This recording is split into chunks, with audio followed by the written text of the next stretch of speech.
it's getting a little old, all of the indictments. I mean, I just like, okay, come on, give me something new. It's like, okay, Fast and the Furious, and okay, all right, the sequel. Okay, Tokyo Drift seems like you're pushing it a little bit, and now where are we? Yeah, we're at like 9? Fast X, I think, just came out, which is 10. So 10. So we're at 10 now, and it feels like we're going to get there eventually. Something like 91 total charges now against the president, and I mean, I'm torn because it's hard for me to imagine they're going to put a president of the United States in prison. Oh, they will. But on the other hand, it seems really hard to imagine the government goes 0 for 91 here. Yeah. It seems really tough to imagine. They don't get anything out of this. Right. So, I mean, they're just throwing spaghetti at the board. Yes. I mean, this is so disgusting and despicable. I mean, this is truly all about two things. One, I don't think it's about stopping Donald Trump from being president. Now, if they can put him in jail, they will. Mm-hmm. But he can still run from jail. Mm-hmm. Okay, so I don't think it's about that. I think that's gravy to them. That's like, and he's in jail. This is about deflecting all of the trouble of Hunter and Joe Biden. This is all about teaching the rest of us a lesson. If we can do this to this guy, you think you can survive us? It's a lesson. But it is also something, and this is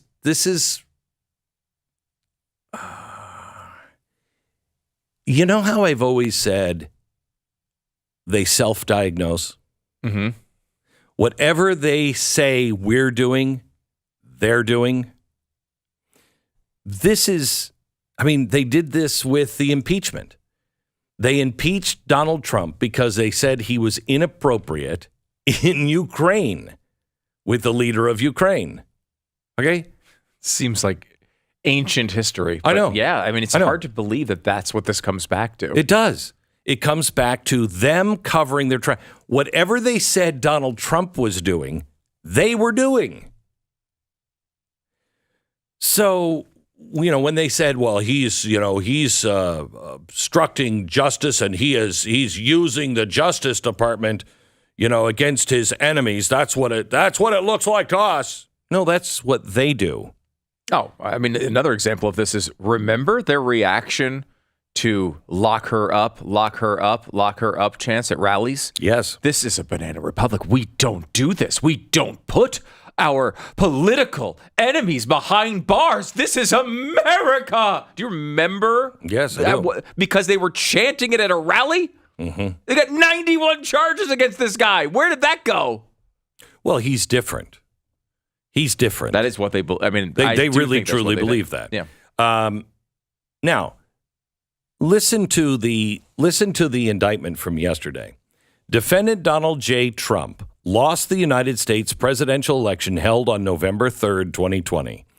One of the states he lost was Georgia. Trump and the other defendants charged in this indictment refused to accept that Trump lost. That's what they do. I mean, they protest every presidential every election. Single time they lose, they say it was stolen. Mm-hmm. And do they really believe it? Because this is the charge. To make this charge stick, you have to prove that he didn't actually believe that. So now here's my question. Or at least he was negligent. He should have understood is the other standard they're going to go for here. If I say, look, my lawyer told me I could murder 12 people in the park. That's not a defense, right? You need to have, so they have to prove it so egregious that he should have known, which is, again, a high standard. Okay. Again, that shows me, because they always self-diagnose, that they've never believed any of these things that they've said. They are just corrupting the system to corrupt it. And we've known that. But to me, this is proof, because they always do what they accuse the other side of doing. So they knew in 2000, they knew in 2004, they knew in 2012, right? Or 16. They knew. We didn't win those. Oh, yeah. Well, of course they knew it. I mean, 2000 was close, so I think some of them do believe they won 2000. But then you had all the recounts, and right. they showed that they were lost. New York Times did a recount. Yeah, they lost. They lost all of these, but they kept coming out and saying it anyway. Correct. So they refused to accept that Trump lost, and they knowingly and willfully joined a conspiracy to unlawfully change the outcome of the election in favor of Trump. That conspiracy contained a common plan and purpose to commit 2 or more acts of racketeering. Now, is there anyone that you know of that's in the news that should be charged with racketeering? No, nobody comes to mind. I thought that was rhetorical. I'm just saying. Now, if you look at this and then ask yourself, wait a minute, I remember somebody actually putting together a plan to set the country on fire should they lose. And then they would challenge that in the courts. They would have their people out on the streets, no peace, no justice, no peace, saying that the election was stolen. And then they would get the slate of electors to change, which is exactly what they're accusing him of doing. They even ran ads saying you should do this.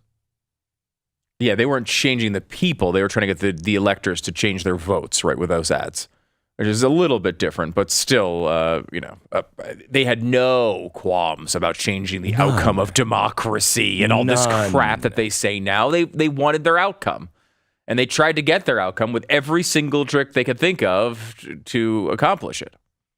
It is really incredible. So I don't know. I mean, I can't imagine, as Stu said, that out of 91 charges, 91 charges, that they're not gonna hit something. 0 for 91 would be hard to pull off. I mean, the odds, because I think there's a tension between people who are Trump supporters, right? Which is like Trump's a fighter, he's a survivor, he's going to beat this. They're not going to put him in prison. Of course, he's going to win because they see him as a winner, right? And on the other side of this is this, the same, it's instinct in the same people saying, this is the deep state. They're coming after him with everything they got. They will never relent until he's put behind bars or punished or whatever. One of those is going to fail here, right? Either he is put in prison and he's not invincible, or the deep state doesn't have the power we've been assigning to it this whole time. Because they've got 91 charges right now. If they want to put him in prison and the deep state is what we say it is, they're going to put him in prison, right? Just can't. It's on the table for them. They've done the legwork. All bets are off on anybody.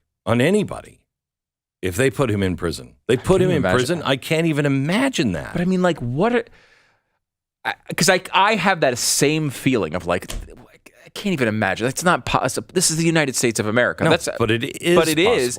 And also, there's 91 charges. Now, maybe there's a chance, right, that they get him on something that's smaller that doesn't result in prison time, right? Like, I think that's a legitimate possibility. I think, and I know he says he's not going to do this. I think it's a legitimate policy. He winds up pleading out of some of this and just saying, yeah, whatever, guilty, and then goes on the campaign trail and says, I wasn't guilty. I just obviously said that, his version of that statement. I wanted to get this behind us. I don't think it's out of the question that is the end of this. He stays out of prison by pleading to something.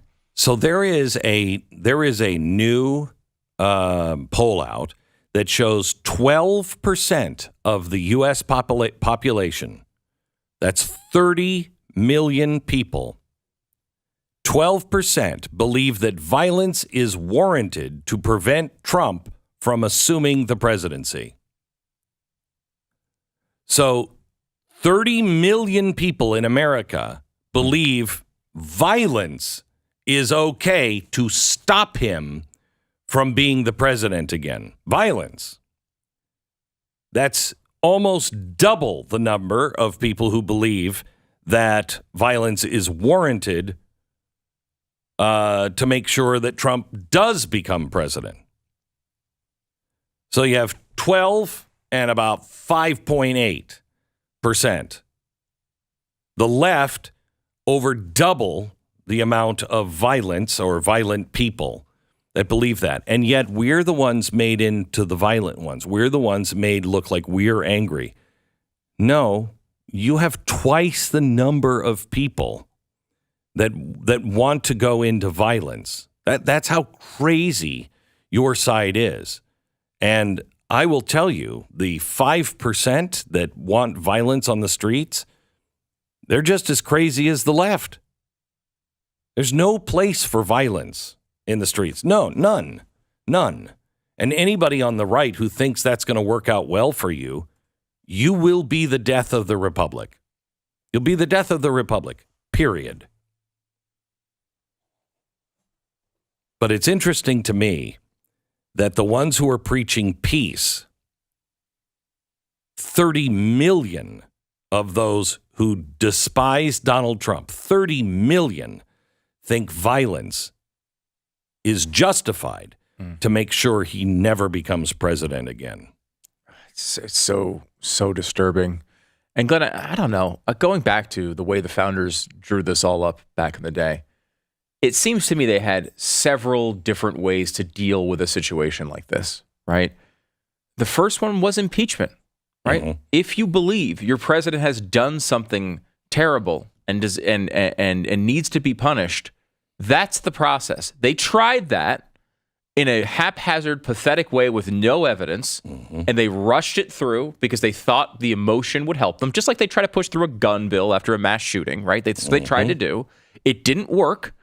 And this is throw the spaghetti against the wall, attempt number 46 to see if they can get something on him.